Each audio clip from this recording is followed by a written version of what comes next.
pots.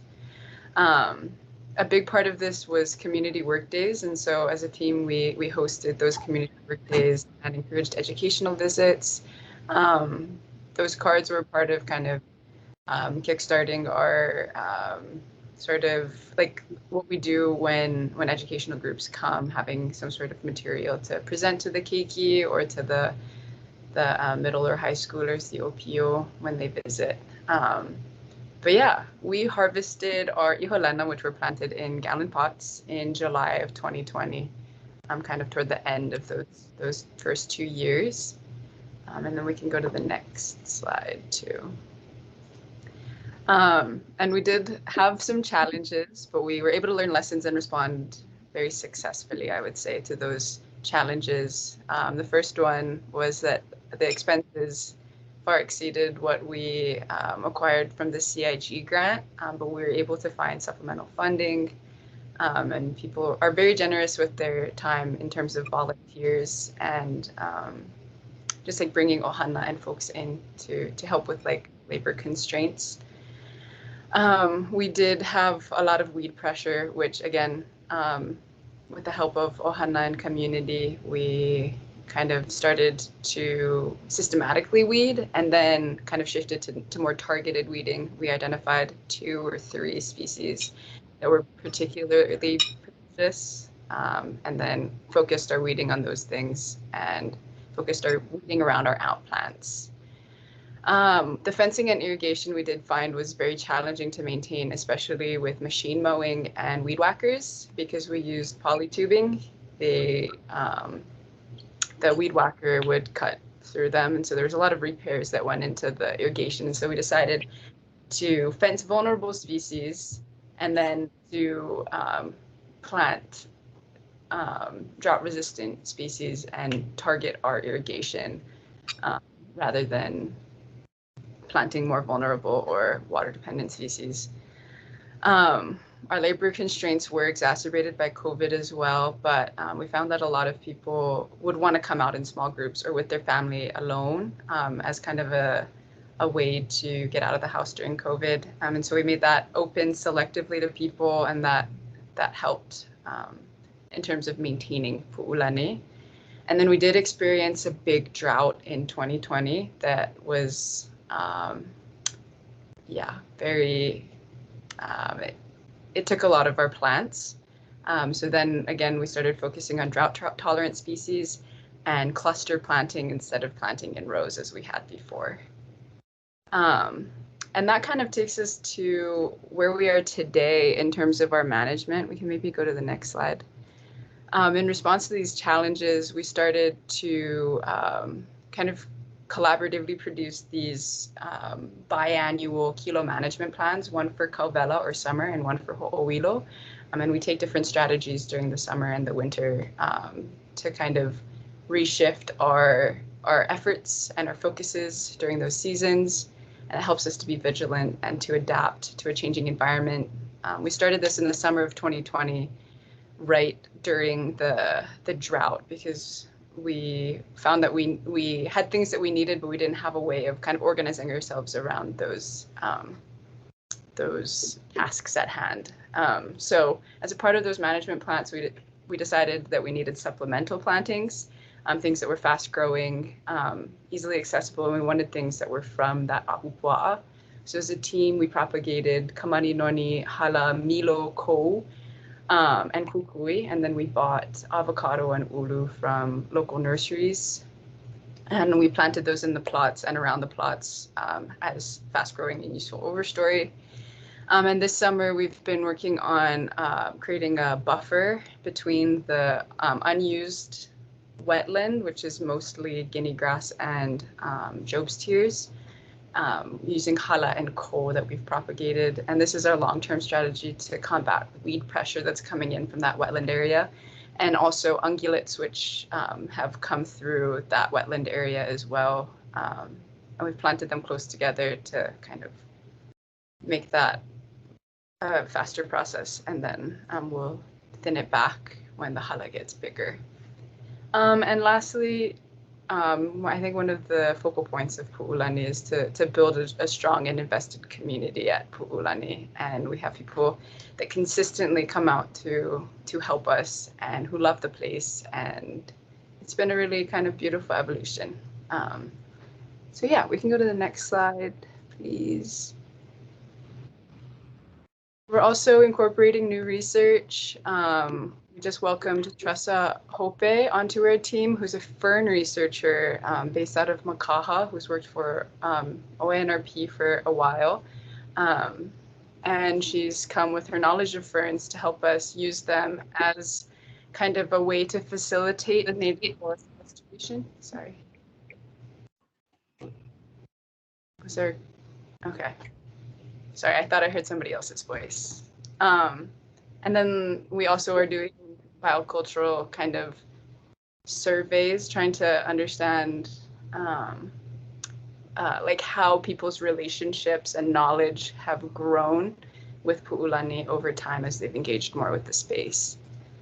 And yeah, so that's a kind of a snapshot of Pu'ulani in the past 3 years to where we are now. And I'll hand it back over to Leah to talk a little bit more about how we've conducted research and how we continue to monitor the plants and like ecosystem health out there. Yeah, thanks.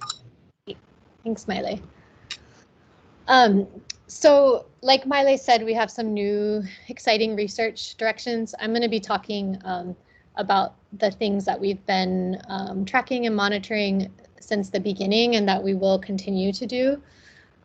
So there was a lot of interest from Kako'o and just more broadly to understand how restoration could affect soil health and microbes. So we've been working with Dr. Susan Crow's lab and Dr. Kiana Frank's lab to monitor these. So we took baseline samples and we have 1 year of data.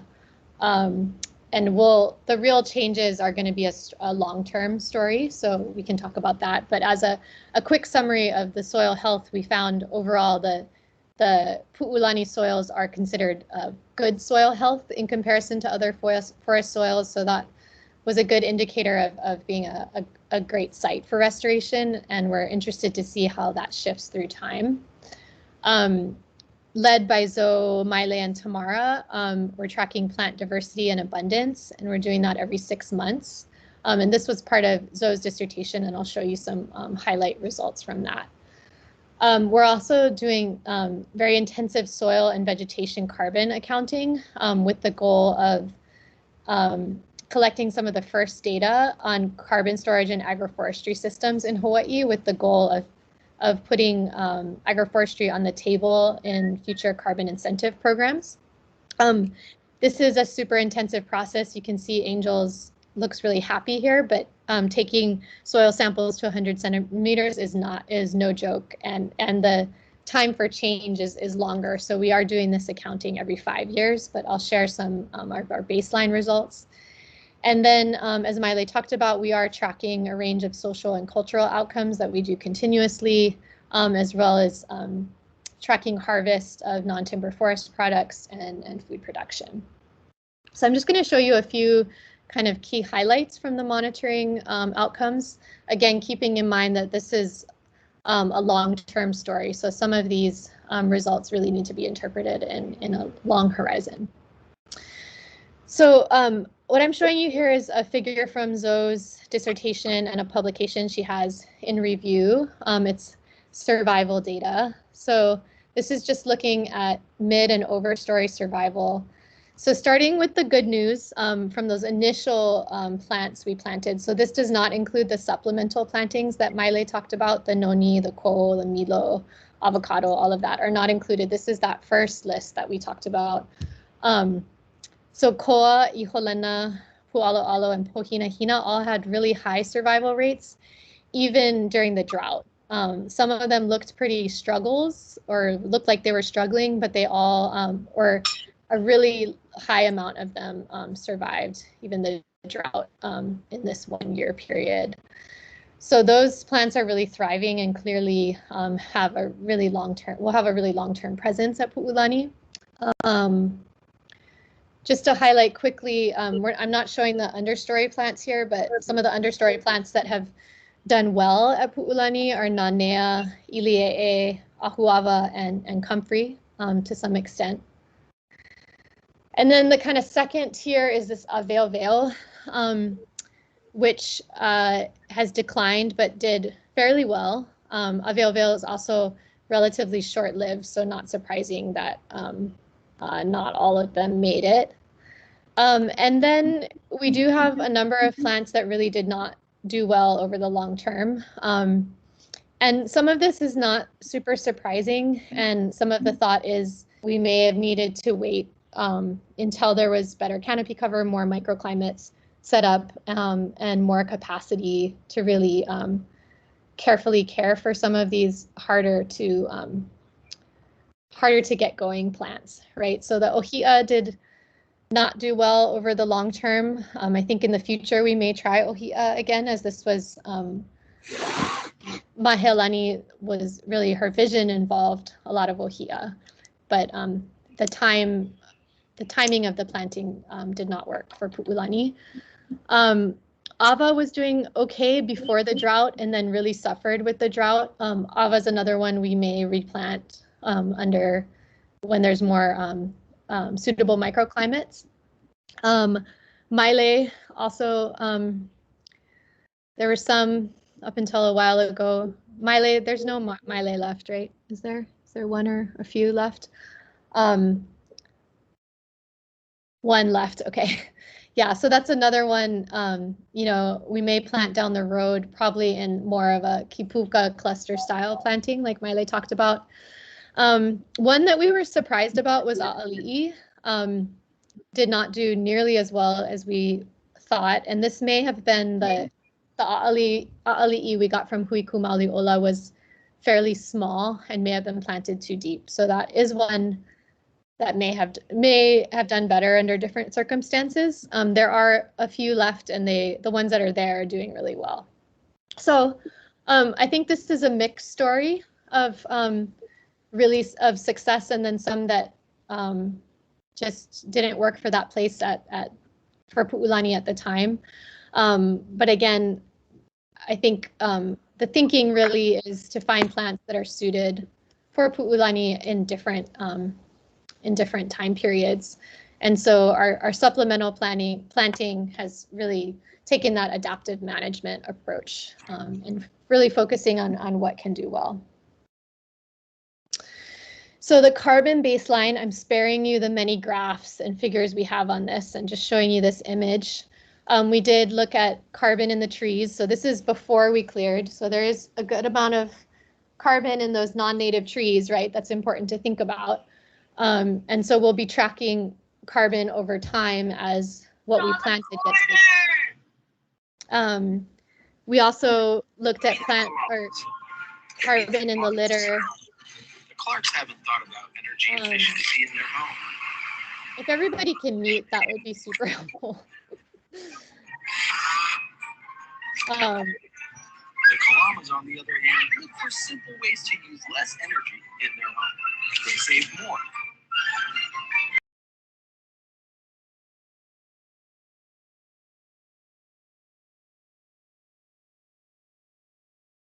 Leah, I think you're muted. Have I been muted this whole time? No. No, Okay. no. No, Okay. just up to that kind of noise thing. Yeah, you're Got good. it. Got it. Sorry, I was like, oh boy. Okay. Anyway, I'm not sure when I was muted, but we use standard methods to account for the carbon in the vegetation, and then we took intensive soil samples down to 100 centimeters to characterize the soil carbon. And you know, this is pretty typical of a non-native forest. The soil carbon is high for a non-andesole. So andesoles, which are abundant across Hawaii, typically store high amounts of carbon. So there are many forest soils in Hawaii that have higher soil carbon, but for a non-andesole, this is actually a lot of carbon that was in the soil prior to restoration. So we will, as Pu'ulani becomes, you know, grows and matures, this is just a visioning we did. what it could look like. We will be tracking how carbon changes both in the vegetation and the soil over time. And this will be the first data set on changes in carbon in agroforestry systems in Hawaii. So like Maile said, she's developing surveys with long-term volunteers and looking at how relationships to pu'ulani change over time. We did do a large survey of volunteers during the planting phase, and some really beautiful quotes from people who had come from volunteers.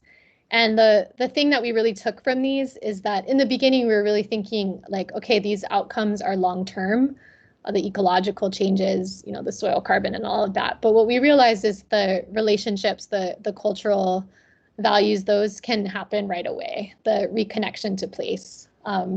This was a photo that Zoe took of a Punanoleo class that came to Pu'ulani a week after we started planting, and they were learning the names of the plants. And so you see that these kind of relational benefits really can happen right away, and that was really exciting to see.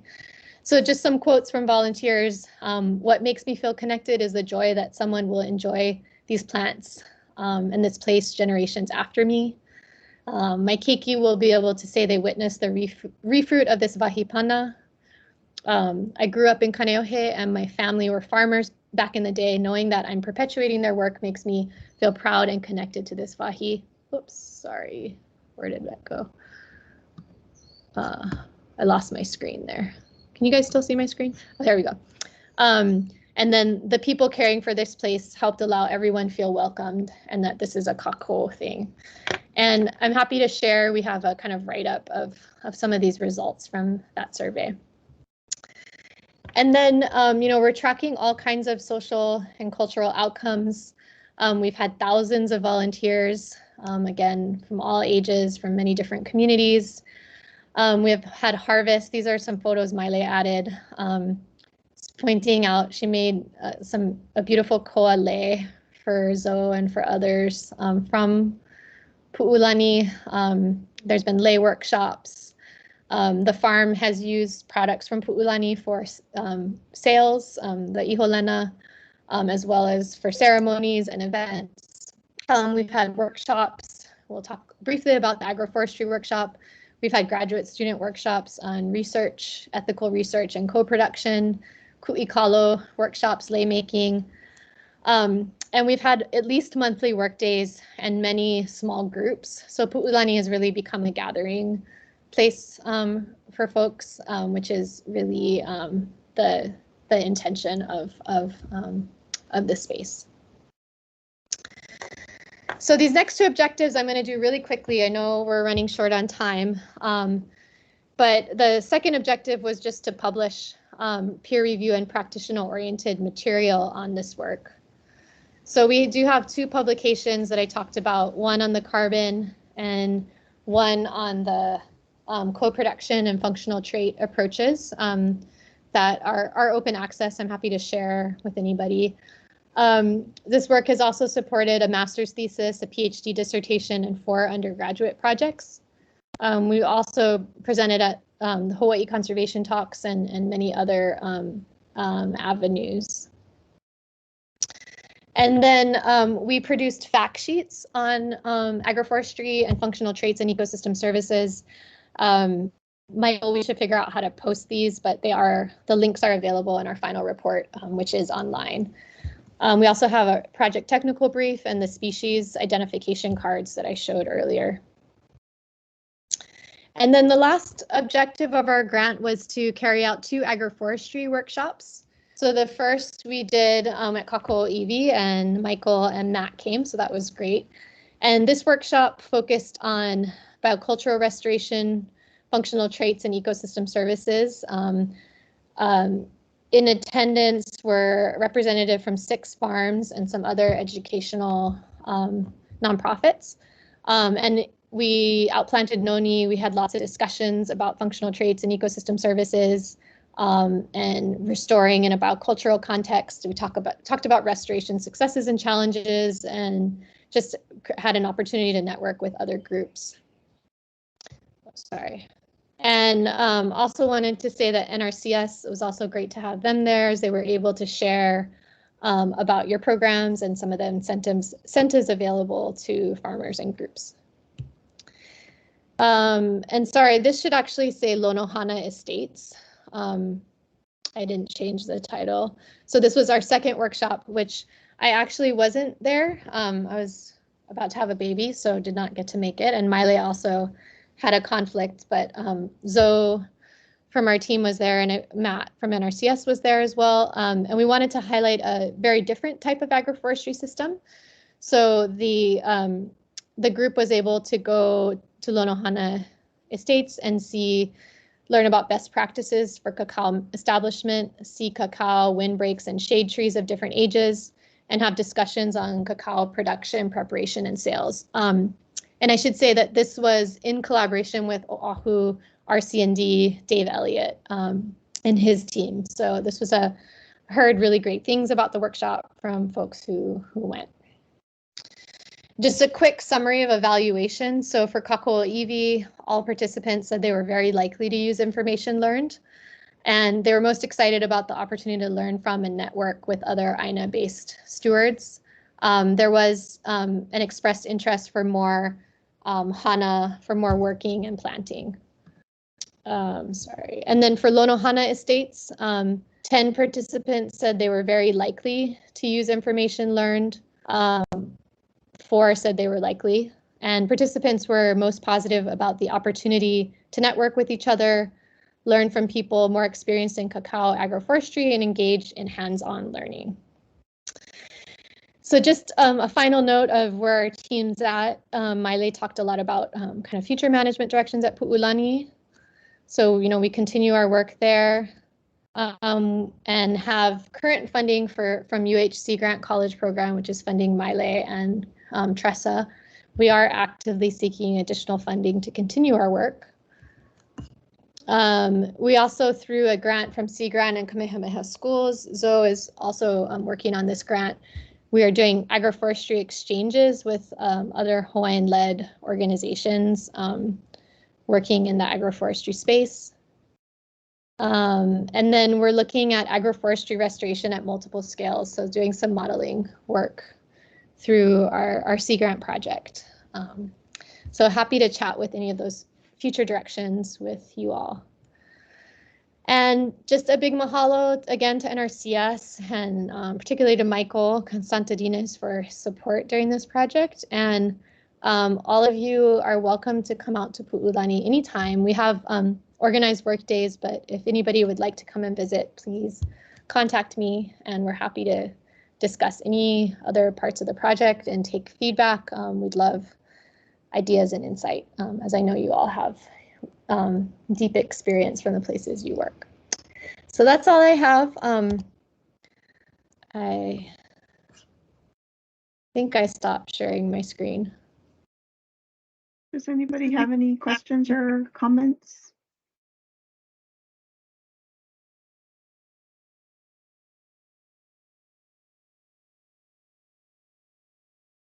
I'd bring something up. One of the challenges that I know you guys have experienced firsthand and worked through with a project like this where you're planting and caring for plants over time, you realize quickly that there's pressure from pests and weeds, and the management of those things can be pretty intensive. And I'm just curious, for plant weeds and also for pig pressure, what was your guys' experience over time, beginning and middle and end, or current, not end, but current?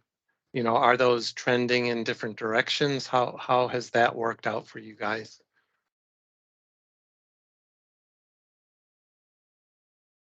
I can talk briefly, and then Leah, if you want to add anything at the end. I would say we've kind of followed Kako'o's best practices for that type of management. Weeds, we've kind of leveraged all of our volunteer efforts and focused that weeding around certain plants. Luckily, we haven't had like a huge impact with pests on the plants. We've been fairly lucky in that regard. But pig pressure as well as goats were up there for a while eating the la'i. It was a little tricky because kako'o has to have like maintain relationships with the folks around them, and so the goats were coming in from somebody else's farm, and so we left it to kako'oiwi to kind of resolve those issues and get the goats back where they needed. And then with pig pressure, they have hunters that come up to help control the pigs, and we've fenced important species, specifically wili wili and our ulu at this point, where we noticed pig pressure. And so we've just been very targeted kind of with how we like protect the plants, and then very like observative. That's like our kilo part.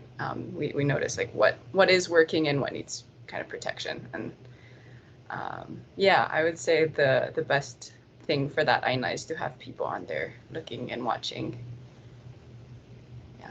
I know that at the beginning, the plant clearing and the weed pressure was really intense. Has that gotten more and more manageable as you've maybe exhausted the seed bank of weeds, or has maintenance become better over time for you guys, or easier? I would say the kind of overstory has helped a lot. Our plants are a lot bigger, and so they provide more shade, and we have more of a organized like mowing and weeding kind of methodology that we follow. And so we've kind of just fallen into a routine that's been able to kind of help us maintain kind of pressure against that pressure, if that makes sense. Leah, do you have anything to add in that regard? Yeah, I mean, I feel like that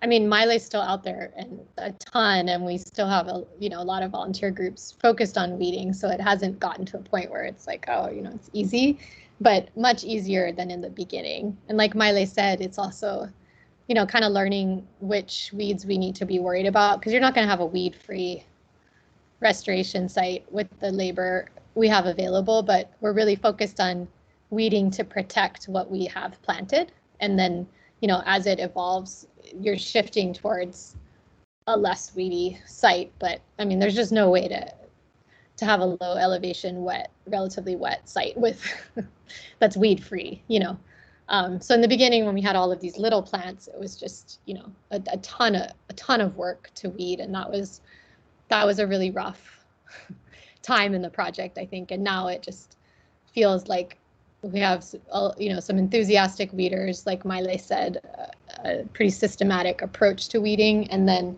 but largely through Mile's leadership, also have shifted towards, more active restoration in addition to the weeding. So saying like, okay, what are some things we can do to reduce weed pressure, like planting the hala at the bottom to have a buffer. And we've really focused on increasing the overstory, like Mile said, by planting some faster growing stuff that we did not originally include in the restoration.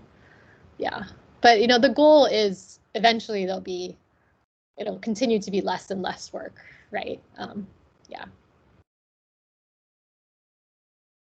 Less and less weeding work, I should say, and more time for harvesting and things like that, right? But I do feel like, and Mile is the one to know the most, but it feels much more balanced now than it did for a while, where so much of the work was focused on weeding. Now there's space to do some of the more fun parts of managing a site like that. Does that answer your question, Michael? It does, and I think it might be beneficial. It was beneficial, I think, for everybody to hear that, because that's just part of the process with planting and maintaining plantings once they're established is not necessarily a cakewalk, especially when you're starting with a pretty open site to begin with. So yeah, you guys really invested a tremendous amount of effort and work, which I appreciate and recognize. Thank you. Thanks.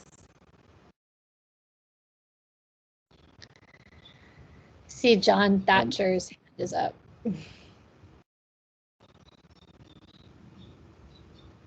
Go ahead, John.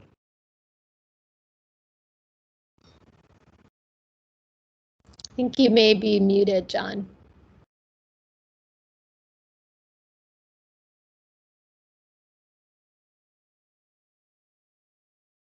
Hello? Sorry, I was hitting the speaker button instead. I'm on my phone instead of the mute button. Can you hear me? Sure can. Yes. Can you repeat that?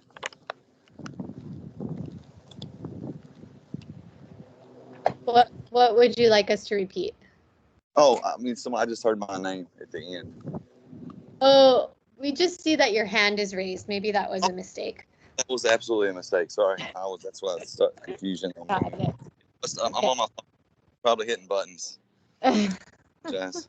Okay. Yeah, no This hand is raised. Matt. Hey, thanks, John. This is Matt Cocking, a state forester for PIA. Hi, Leah. Hi, Miley. Hi. Thanks for presenting. I'm I have a Matt. quick question. Hey, in the process of this over time, have you seen any species of plants popping up in there that you did not plant that are actually desirable, or other unexpected plants show up? Yeah, I can talk briefly.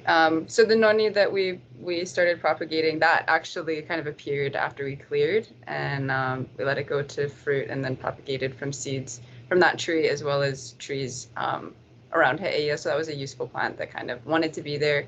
We've had nioi, or Hawaiian chili pepper, pop up, and we've also had like some things that might be considered weeds in other contexts, like the blue vervain and honohono grass, which we've kind of identified as less kind of malicious plants, like weeds that we can leave there and that have function for la'au practitioners. And they also kind of hold space for, or like take up space that otherwise other weeds could occupy. But I would say the main ones that popped up on their own that were desirable were noni and the Hawaiian chili pepper. Yeah. Leah, do you have anything?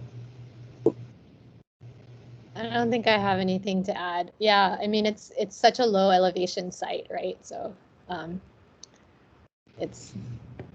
we had a lot of things pop up that we Cool, didn't thanks. either. But yeah, that's a great question. Thanks. And thanks for coming out to the workshop, Matt. Thank you. Yeah, I hope to come out there again sometime. Yeah, anytime. It's I looking think really John good. Thatcher had a question. I think that was a fake hand, he said. Okay. There were two Johns on the call though, so maybe. Yeah, I'm sorry. This was John Matthews that chimed in. John Thatcher still has a question.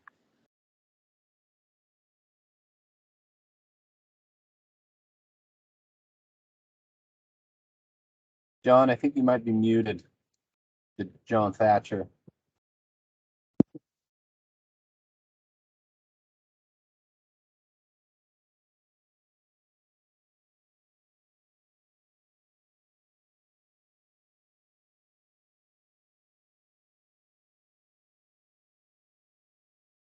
Yeah, If you unfortunately, wanna put we your can't hear question- you, John. I see you're not muted, but maybe if you could type in your question in the chat, we could try it that way perhaps, but we're not hearing you.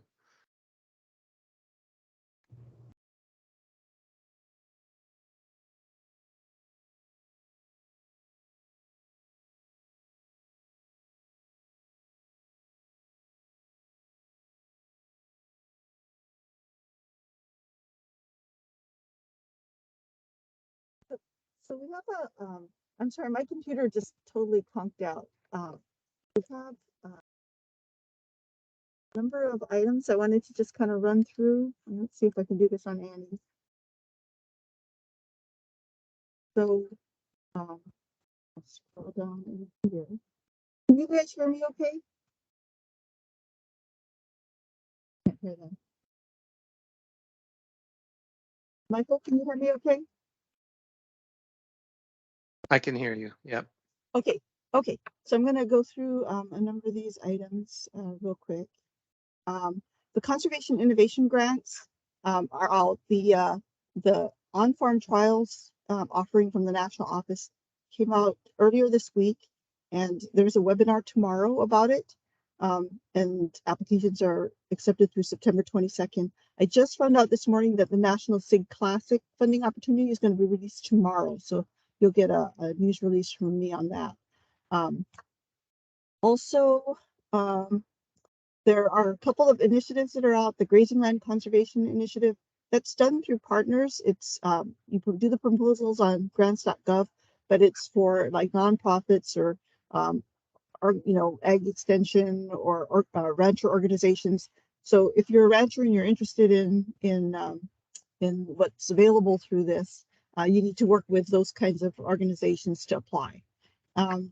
There's also offering about wetland reserve enhancement partnerships, and this is also looking for partners that will help us enroll lands into easements for wetland enhancement and preservation. It is not a grants.gov offering. It's a proposal that's submitted to the NRPIA state office and that we submit to our national office. So if there's any interest in that from a partner, they need to contact us. The composting and food waste reduction funding opportunity is still open till September 1st. We are working on refining source water protection priorities. We're working with the different water departments to take a look at the areas that we identified, and we'll also be taking a look at the priority practices for PIA. And this is going to be a source water fund pool. We're committed to spend 10% of our funds on source water protection, and so this is pretty critical to get right. So we're going to be taking a look at that. It's due on September 30th, so if anyone has any interest in discussing this with me, give me a holler. We're also supporting the Wildfire and Drought Lookout campaign, which runs through the fall. This is being hosted on the Hawaii Wildfire Management Organization's website. And basically what we do is we try to just have continual awareness of wildfire mitigation prevention strategies. The Farm Service Agency wanted me to share that the reimbursement transportation cost program is open, I believe, until September 2nd. If you know a producer or you're a producer who isn't taking advantage of this program, everything's shipped to Hawaii, so everybody can participate in this program. Visit with your local FSA office. Also, their livestock forage program is open. I believe it's open in Honolulu County, Maui County, and Hawaii County. The Kauai County, they are expecting Kauai County to become eligible soon, so keep your ears open. That's going to be coming. And then JB talked about the feral swine subcommittee that we wanted to get started. John, can you talk to us yet to provide an update for the Urban Ag subcommittee?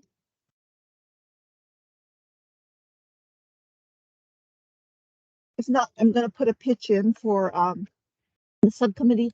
Last meeting, we talked about food to farm to school programs that are trying to get school gardens and food into the cafeterias. This coming meeting that's coming up next week is going to be a presentation on agroforestry. If you're interested at all in urban ag, we're still working on defining that, identifying some of the resource issues, and scenarios, how to make scenarios work for urban ag, which really applies in most areas of Hawaii because of the small farm nature of our agriculture. Please join us. And then the last thing I wanted to just mention, I know we're over, and thank you for hanging in there, those of you that have. Our soil planners are in for next year, which is like super early. If you would like a soil planner, it's one of those calendars that are soil calendars, shoot me an email with your mailing address and the number that you would like. Or if you're able to come by and pick some up, just let me know so we can reserve some for you. Other than that, our next meeting is going to be in November. on the 8th at 1 p.m. in Hawaii, and then the other coordinating times. So thank you. I'm sorry we went over. Anybody have anything they'd like to share that before we close out the meeting?